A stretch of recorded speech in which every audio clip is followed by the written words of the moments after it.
আসসালামু আলাইকুম। আমি Tarek Reza, NCP joint secretary, যুগ্ম সদস্য সচিব, আপনারা চিনেন। আমি আপনারা সবাই জানেন গতকালকের যে হামলা, নাসির ভাইয়ের উপর হামলার পরিপ্রেক্ষিতে আমরা মামলা করি পরশু। এর প্রেক্ষিতে গতকালকে বিএনপি আমাদের নামে একটা ভুয়া মামলা দেয়।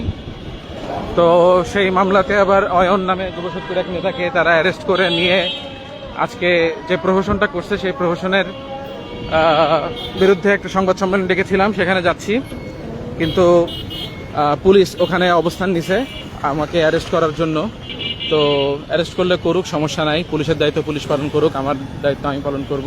তো ওখানে শুনতেছি যে বিএনপির নেতাকর্মীরাও জড়ো হয়েছে মারধর করার জন্য আমাকে।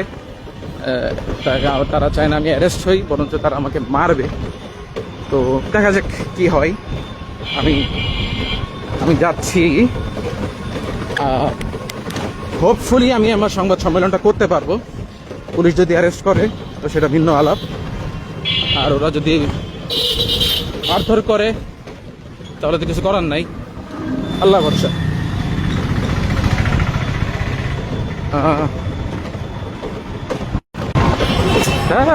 এখন তো বললে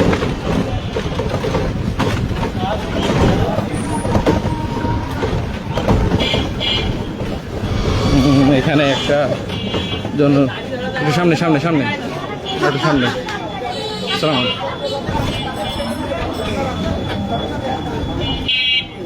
ফ্যামিলি জোন কোনটা? হ্যাঁ দাঁড়া, ফ্যামিলি জোন এটা না? হ্যাঁ সামনে সামনে সামনে সামনে। আচ্ছা, আমরা কোনো মারামারি রাখেন, এখানে রাখেন, এখানে রাখেন, এখানে রাখেন, এখানে রাখেন। হ্যাঁ করুক না, আসামি আমি করলে আমাকে করবে। হ্যাঁ হ্যাঁ করলে করুক, সমস্যা নাই, কোনো সমস্যা নেই।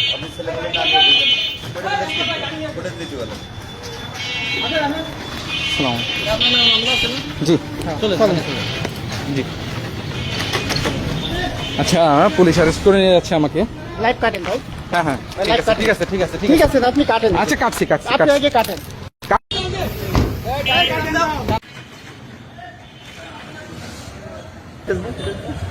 এখান থেকে নিতে পারি।